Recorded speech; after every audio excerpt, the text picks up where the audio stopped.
ಬಹಳ ದಿನಗಳಿಂದ ಭಟ್ಕಳ ಶಾಂತವಾಗಿತ್ತು. ಹಿಂದೂ ಮುಸ್ಲಿಂ ಗಲಾಟೆಗೆ, ಭಯೋತ್ಪಾದಕ ಕೃತ್ಯಗಳಿಗೆ ನಟೋರಿಯಸ್ ಆಗಿದ್ದಂಥ ಊರು ತಣ್ಣಗಿತ್ತು. ರಾತ್ರಿ ಮತ್ತೆ ಹೊತ್ಕೊಂಡುರಿದಿದೆ. ಆಗಿದ್ದೇನು, ಊರಿನ ಕಟ್ಟೆ ಅಂತ ಒಂದಿದೆ.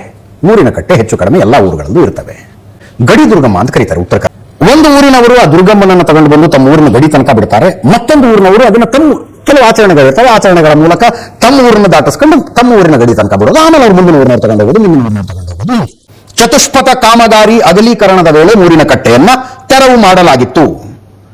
ಅದನ್ನ ಮತ್ತೆ ಕಟ್ಟಬೇಕು ಅಂತ ಹಿಂದೂಗಳು ಒತ್ತಾಯ ಮಾಡ್ತಾ ಇದ್ರು. ನ್ಯಾಷನಲ್ ಹೈವೇ ಅಥಾರಿಟಿ ಅವರೇನು ಮತ್ತೆ ಕಟ್ಟಲಿಲ್ಲ. ಅದನ್ನ ನೀವು ಕಟ್ಟದೆ ಹೋದ್ರೆ ನಾವೇ ಕಟ್ಕೋತೀವಿ ಅಂತ ಹೊರಟ್ರು. ನಿನ್ನೆ ಬೆಳಗ್ಗೆ ವೆಂಕಟಾಪುರ ಸಮೀಪದ ರಾಷ್ಟ್ರೀಯ ಹೆದ್ದಾರಿ 66ರ ಪಕ್ಕದಲ್ಲಿ ಬರುತ್ತೆ ಊರಿನ ಕಟ್ಟೆ ಭಟ್ಕಳದ್ದು.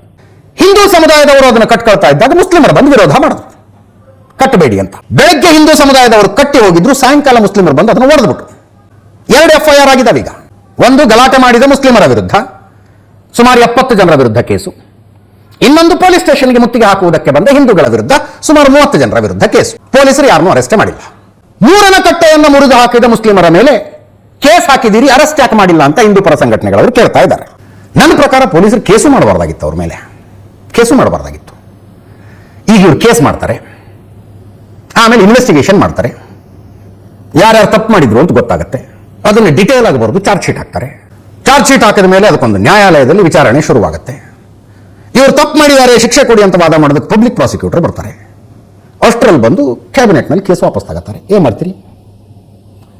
ನನ್ನ ಪ್ರಕಾರ FIR ಮಾಡಬಾರ್ದಾಗಿತ್ತು. ಯಾರನಲ್ಲಿ ಯಾರಾದ್ರೂ ಹೆಸರು ಹಾಕಿದ್ರೆ ಅವ್ರು ಬಂದು ಪೊಲೀಸ್ ಸ್ಟೇಷನ್ ಮುಂದೆ ಮೀಸೆ ತಿಳ್ಕೊಂಡು ಸಡ್ ಹೊಡೆದು ಹೇಳೋಗ್ತಾರೆ, ಏನ್ ಕೇಸ್ ಹಾಕತ್ತಿ, ಹಾಕ ಕಣಯ್ಯ, ಕ್ಯಾಬಿನೆಟ್ನಲ್ಲಿ ಹೆಂಗ್ ತೆಗೆಸ್ಕೋಬೇಕು ನಮ್ಗೆ ಗೊತ್ತು ಅಂತ ಹೇಳೋಗ್ತಾರೆ. ಏನ್ ಮಾಡ್ತೀರಿ? ಪೊಲೀಸರಾದಂಥವ್ರಿಗೆ ನಿಮ್ಗೂ ಒಂದು ಗೌರವ ಅಂತ ಇರುತ್ತಲ್ಲ. ನಾಳೆ ನೆಪಕ್ಕೆ ನಿಮ್ಮನ್ನು ಕೇಳ್ತಾರೆ, ಈ ಕೇಸ್ ವಾಪಸ್ ತಗೋಬೇಕಾ, ಹೆಂಗೆ ತಗೊಂಡ್ರೆ ಏನಾಗುತ್ತೆ ಅಂತ. ಯಾವ ಕಾರಣಕ್ಕೂ ತಗೋಬೇಡಿ. ಇವರ ಮೇಲಿನ ಕೇಸ್ ವಾಪಸ್ ತಗೊಂಡ್ರೆ ಸಮಾಜ ವಿರೋಧಿ ಶಕ್ತಿಗಳಿಗೆ ಬಲ ಬಂದಂಗಾಗುತ್ತೆ ಅಂತ ನೀವು ರಿಪೋರ್ಟು ಬರೆದು ಕೊಡ್ತೀರಿ. ಆ ರಿಪೋರ್ಟ್ ಯಾವ ಕಸದ ಮುಟ್ಟಿಗೆ ಹೋಗುತ್ತೆ ಅಂತ ಏನಾದ್ರು ಗೊತ್ತಿದೆಯಾ ನಿಮಗೆ? ಇಲ್ಲಿ ತನಕ ನೋಡ್ಕೊಂಡು ಬಂದಿರೋದು ಹೇಳ್ತಾ ಇದ್ದೀನಿ ನಾನು, ನೋಡ್ಕೊಂಡು ಬಂದಿರೋದು ಇಲ್ಲಿ ತನಕ. ಹೀಗಾಗಿ ಕೇಸ್ಗೆ ಸಾಕ ಕಷ್ಟನಾದ್ರು ಯಾಕೆ ತಗೋತೀರಿ? ಯಾಕೆ ಬೇಕು ಕೇಸ್ ಹಾಕೋದು, ಅದು ಇದು ಎಲ್ಲ? ನೀವು ಕಾನೂನು ಸುವ್ಯವಸ್ಥೆ ಪಾಲಿಸಬೇಕು ಅನ್ನೋ ಹುರುಪಿನಲ್ಲಿ ಗಲಭೆಕೋರರನ್ನು ಮನೆಯಿಂದ ಎಳ್ಕೊಂಡು ಬಂದು ಸ್ಟೇಷನ್ನಲ್ಲಿ ಕೂಡಿಸ್ಕೊಂಡು ರಿಪೇರಿ ಪಪೇರಿ ಮಾಡಿ ನಾಳೆ ಅವನೇ ಬಂದು ಮುಂದೆ ಹೇಳ್ತಾನ್ರಿ, ಏನು ಮಾಡ್ಕೊಂಡ್ರಿ? FIR ಚಾರ್ಜ್ ಶೀಟ್ ಹಾಕೋದು ಅಷ್ಟೇ ತಾನೇ, ತೆಗೆಸ್ಕೊಳ್ಳೋದು ಎಲ್ಲಿ ಹೆಂಗೆ ಅಂತ ನಮ್ಗೆ ಗೊತ್ತು ಅಂತ ಹೇಳಿ ಹೋಗ್ತಾನೆ. ಬೇಕಾ ನಿಮಗೆ? ಯಾಕೆಲ್ಲ ಕೇಸ್ ಹಾಕೋದು, FIR ಯಾಕೆ ಮಾಡ್ತೀರಿ? ಸುಮ್ಮನೆ ಬಿಡಿ, ಅತ್ಲಾಗೆ ಸುಮ್ಮನೆ ಬಿಡಿ.